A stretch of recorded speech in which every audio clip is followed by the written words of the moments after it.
All right, let's jump right in today. We're doing a deep dive on, well, I guess you could say a giant in Israeli politics, Benjamin Netanyahu. A giant. Yeah, that's one way to put it. I mean, he's been prime minister longer than just about anyone else. He has, yeah. Dominated the scene for decades, really. His early life, his time in the military, all the way through his political career, and yeah, all those controversies he's been involved in. I think what's fascinating is that if you look at his journey, it's kind of full of unexpected turns. So where do we even begin with someone like that? Well, maybe we start with his early life and his military experience. It gives you some context, helps us understand what shaped him, maybe even his leadership style. He wasn't born in Israel, was he? Technically, he was born in Tel Aviv, but his family moved to the U.S. when he was young, so he actually ended up spending part of his childhood in both places. I don't think a lot of people realize that. Right. Imagine the impact of growing up kind of immersed in two very different cultures. It's got to give you a unique perspective. Maybe even made him comfortable with international relations later on. Yeah. I see what you're saying. And then there's a whole chapter about him serving in the Sayeret Matkal. That's Israel's most elite special forces unit. Oh, right, yeah. Like their version of the Navy SEALs or something. Even tougher, some say. Oh. Super rigorous selection process, incredibly dangerous missions. Not everyone makes it through that. And he did more than make it through. He was involved in some pretty crazy operations. Oh, absolutely. I mean, we're talking hostage rescues, cross-border raids, the whole 9 yards. He was even wounded in action a few times, I think. Yeah, like that whole Sabina Flight 5701 rescue, right? That was him. That was him. And there's a quote from him, I think, about that experience that I found really interesting. He said, "Sayeret Matkal taught me about the calculated risk in military operations." So he was already thinking about those bigger strategic questions, even back then. It seems so. He learned firsthand about the potential consequences, the weight of those life or death decisions. That kind of experience stays with you. Okay, so we've got this guy who's basically a war hero, Yeah. right? But how does he go from leading a commando unit to the world of, suits and diplomacy? Well, the first step on that path was becoming Israel's ambassador to the UN. Makes sense. I mean, with his background. Right, and his fluent English made him a super effective spokesperson, especially during the Gulf War. He was constantly in the spotlight, explaining Israel's position to the world. So from special forces to diplomacy, and then... His rise continued. He ended up leading the Likud party, a prominent right-wing party in Israel. And that's what eventually propelled him to the prime ministership. Yes, in 1996, he won the election. Not only was he the youngest prime minister in Israel's history, he was also the first to be elected directly by the people. That's pretty significant. And this was all happening during the time of the Oslo Accords, right? Lots of hope for peace, but also lots of tension. Oh, for sure. And Netanyahu came into office with a much more, I guess you could say, skeptical view of the whole peace process.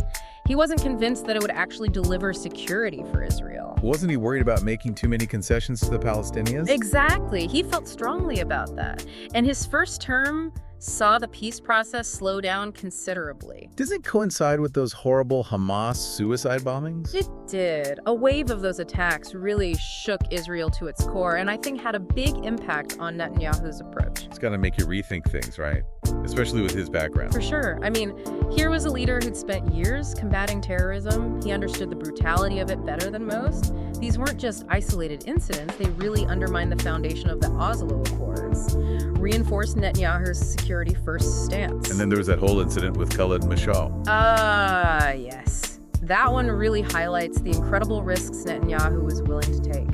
In 1997, Mossad, Israel's intelligence agency, attempted to assassinate Khaled Mashal, a leader of Hamas in Jordan. Didn't it go wrong, though?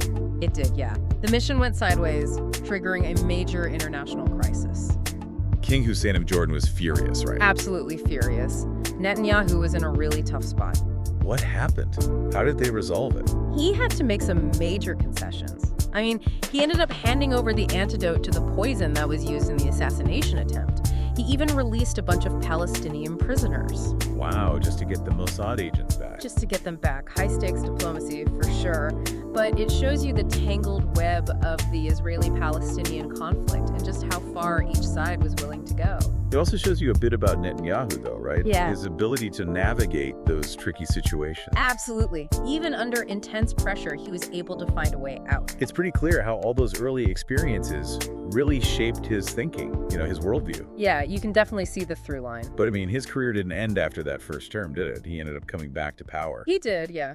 He served in some other government roles for a while, but in 2009, he was elected prime minister again. And that was the beginning of a pretty long run, right? It was a long period of dominance. And it's during this time, I think, that his stance on certain issues, especially Iran, really came into focus. This is where we start to see, the Netanyahu we probably know today. The leader who wasn't afraid to, clash with world leaders. Right, took a hard line against Iran's nuclear ambitions, wasn't shy about pushing back, even against someone like Obama. Oh yeah, 2009, that was the beginning of Obama's presidency. Exactly. Big shift in American foreign policy, a new approach to the Middle East.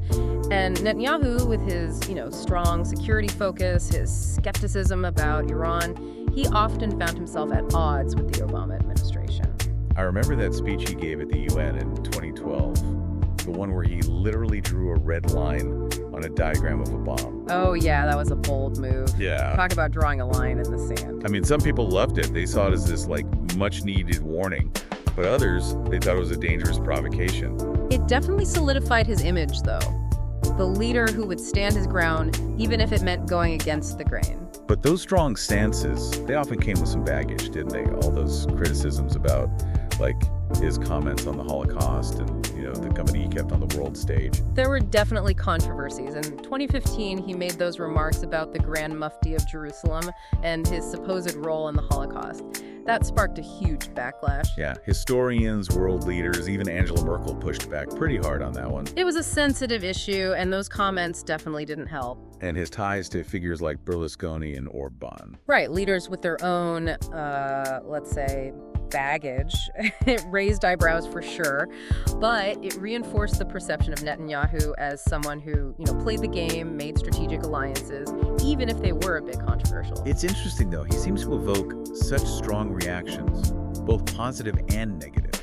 He's a polarizing figure, that's for sure. Absolutely, and we're only scratching the surface here. We're talking multiple terms. Political scandals, personal scandals, wars, uneasy peace. It's a lot. And he managed to hold on to power for a long time. He won re-election in 2013 and then again in 2015. But those later years, I think it's fair to say, things got even more complicated. Definitely more complicated. And we see some of those themes we've talked about, like his focus on security, his stance on Iran. They become even more pronounced. That willingness to act alone, even alienate allies, it's all there. Take his approach to the Israeli-Palestinian conflict. He kept pushing for settlement expansion in the West Bank. That's a major sticking point, right? It is. It's considered illegal under international law, and many see it as a huge obstacle to peace. His supporters, they saw it as strength, a refusal to back down. But human rights groups, the international community, they were really critical. They said he was making the conflict worse. Yeah, essentially. Fueling the conflict, undermining any chance for peace. And his stance on Hamas in Gaza, it was just as tough. He really opposed that ceasefire back in 2008. Because he thought it would just give Hamas time to rearm. Exactly. And then during the 2014 Gaza war, he launched that massive military operation. Lots of casualties on both sides. On one hand, you see him as a decisive leader, but on the other hand, the cost is so high. It's that recurring pattern with Netanyahu, right? Appealing to his base, but causing outrage elsewhere. Yeah, I see that. And I imagine his relationship with the Obama administration wasn't getting any better. Not really. Those disagreements over Iran, the settlements, they were a constant source of tension. Okay, but then we get to the Trump era. Now, those two seem to get along pretty well. The bromance. Yeah, it was quite the dynamic. They'd known each other for years, actually. And Netanyahu really played that up, didn't he? Oh, yeah. He saw the opportunity and he took it. He was always praising Trump. And Trump, he delivered some big wins for Netanyahu, recognizing Jerusalem as Israel's capital, the Golan Heights sovereignty thing, the Abraham Accords. Big wins, no question. It really helped him politically at home. But some people felt like he aligned himself too closely with Trump, that he was ignoring some of the, let's say, less savory aspects of the Trump presidency. I think it's safe to say that those were controversial times. For sure. But even all of that, the international stuff, it almost seems minor compared to what came next. The legal troubles. Right.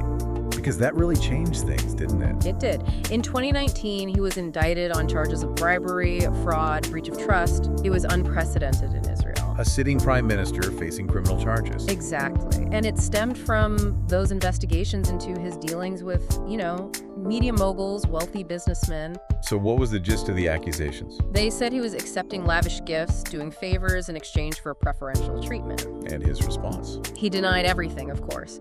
Called it a witch hunt, politically motivated. Well, that threw Israeli politics into chaos. Right. Oh yeah, total turmoil. Election after election, no clear winner. It was a period of deep division and uncertainty. And all the while, Netanyahu held on, even as those accusations piled up. And internationally? Not great. It definitely tarnished his image. Even that close relationship with Trump couldn't really shield him from the scrutiny. It started to chip away at that image of him as the, strong, untouchable leader. Right. And then on top of all of that, we have COVID. Oh, man. Yeah.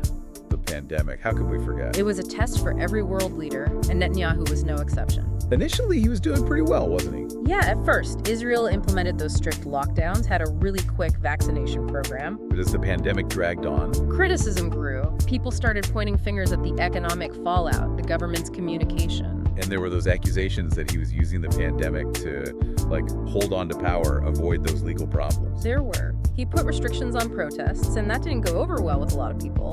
They saw it as an attempt to silence dissent. So it just made the divisions even deeper. It did. Supporters saw him as this, steady hand during a global crisis, while critics saw him as authoritarian, someone who was willing to bend the rules to stay in charge. And that's when he formed that power-sharing agreement with Benny Gantz, right? It was weird. Strange bedfellows, for sure. It was an uneasy alliance. Meant to bring stability, I guess. They were even going to rotate the premiership, right? They were, but it fell apart. Another election. And then 2021, that was a turning point. Because he lost. He did. After 4 elections in 2 years, he was finally ousted. Wow, what a run. Yeah. A diverse coalition of parties, united mostly by their dislike of Netanyahu, managed to form a government, ending his 12-year streak. You'd think that would be it, right? But I have a feeling this isn't the end of the story. You have a good feeling. Last we left off, Netanyahu was out. 2021. Done. At least that's what it seemed like. Seemed like it. But yeah, he's not really known for going away quietly. You're telling me. So he makes a comeback. Oh, he does. The 2022 election, Likud party, Netanyahu at the helm, they're back on top. Wow. And he forms a government. Coalition. With some, let's just say, interesting partners this time. Far-right religious parties. And he's back in the prime minister's office for a 6th term. 6th term. Okay. That's impressive, even for him. So what's different this time around? Well, a lot of people considered it the most right-wing government in Israel's history. And, he's still got those legal battles hanging over him. The country's super divided. It felt like he was ready to push things pretty far. What was on the agenda? One of the first things they do, judicial reforms. Okay, and what's that like in a nutshell? Basically, give the government more control over appointing judges, limit the Supreme Court's power, their ability to overrule laws passed by the Knesset, the parliament. So a pretty big shift in the balance of power. That's what a lot of people were worried about. They saw it as an attack on the courts, a threat to democracy. Threat to democracy. Weren't they overreacting a bit? I don't know about overreacting, but it definitely sparked some serious pushback. We're talking massive protests, hundreds of thousands of people in the streets, week after week. Wow, so not just a few fringe groups then. Oh no, this was widespread. Secular, religious, left-wing, right-wing, even military reservists, and they usually stay out of politics. I remember hearing about that. They were worried it would, weaken Israel's security or something. Exactly. And internationally, there was a lot of concern, too. Israel's always been seen as a democracy in a tough neighborhood. Yeah, that's definitely part of their image. So Biden and others were putting pressure on Netanyahu. Oh, for sure. They were urging him to dial it back, put a strain on the U.S.-Israel relationship. But Netanyahu, well, he's Netanyahu. You double down. You could say that. He defended the reforms, said they were necessary to rein in the courts, restore balance, called his opponents, fear-mongers, said they were going against the will of the people. It's like he was going back to that strongman persona. Right. Yeah, kind of. But even he can't ignore pressure forever. Yeah. Especially when it comes from within his own government. Okay, what happened? His defense minister, Yoav Gallant, he basically breaks ranks. Publicly calls for a stop to the reforms. Wow. And he said it was affecting their military readiness. That was his argument. He said all this division, the protests, it was hurting their security. That's got to be a tough pill for Netanyahu to swallow. Oh. Coming from his own defense minister. And Netanyahu's reaction? He fired Gallant. Oh man, that's adding fuel to the fire. It was. Things escalated quickly. More protests, calls for a general strike. Some members of his own party started to waver. It was getting really intense, like full-blown constitutional crisis territory. But what did he do? I mean, he couldn't just let the country fall apart. He backed down, announced a pause to the reforms, said he wanted to avoid a civil war. Big win for the protesters. But things were still pretty fragile, right? Yeah. And then, well, the unthinkable happened. Hamas attacks in October 2023. Brutal. The scale, the coordination, it was like nothing they'd seen before. They hit from all sides, land, sea, air. Hundreds of Israelis killed. I remember seeing the images, just awful. It was a national trauma, for sure. And Netanyahu, well, he was under pressure to respond. And he did, right, with like overwhelming force. Oh yeah, massive military operation in Gaza. He vowed to crush Hamas, restore security. And the human cost. Devastating. Thousands of Palestinian casualties, infrastructure in ruins. The international community was really critical. Accusations of war crimes started flying. And it didn't stop there, did it? Spread beyond Gaza. The West Bank, violence escalated there. Hezbollah in Lebanon started firing rockets into Israel. So Netanyahu's in a multi-front war. How does he handle that? He gets even tougher. Authorizes a ground invasion of Lebanon, talking about taking out Hezbollah completely, even hinted at going after Iran. This guy had people worried, even his allies. A lot of world leaders were calling for restraint. Things could easily spiral out of control. And the war dragged on for months. The divisions within Israel got deeper, and internationally, their reputation took another hit. And then you've got the hostage situation. Right. Hundreds of Israelis taken hostage during those initial attacks. It became this whole other agonizing issue. Netanyahu promised to bring them back, but he was also being accused of, like, using them as leverage, prioritizing the military operation over their lives. Incredibly tough spot for him to be in. And all this is happening while those war crimes accusations are swirling around. Because of the scale of the destruction in Gaza? Partly. But also some of Netanyahu's own rhetoric, talking about turning Gaza into cities of ruins. People were saying it pointed to a deliberate attempt to wipe out the Palestinian population, which is, genocide. Genocide. That's a heavy word. It is, and it ended up going to the International Court of Justice. Then the International Criminal Court issued an arrest warrant for Netanyahu. An arrest warrant? Yeah. Wow. On what charges? War crimes, crimes against humanity, and yes, genocide. So all these years, the triumphs, the scandals, the political maneuvering, it could end with him on trial for war crimes. It's certainly a possibility. I mean, what's his legacy? It's complicated, right? He's a brilliant strategist, some say. Ruthless politician, others say. Peacemaker, warmonger, he's been called it all. He's had some big successes, guided Israel through some really tough times. But then you have the corruption, the accusations of eroding democracy, and now this.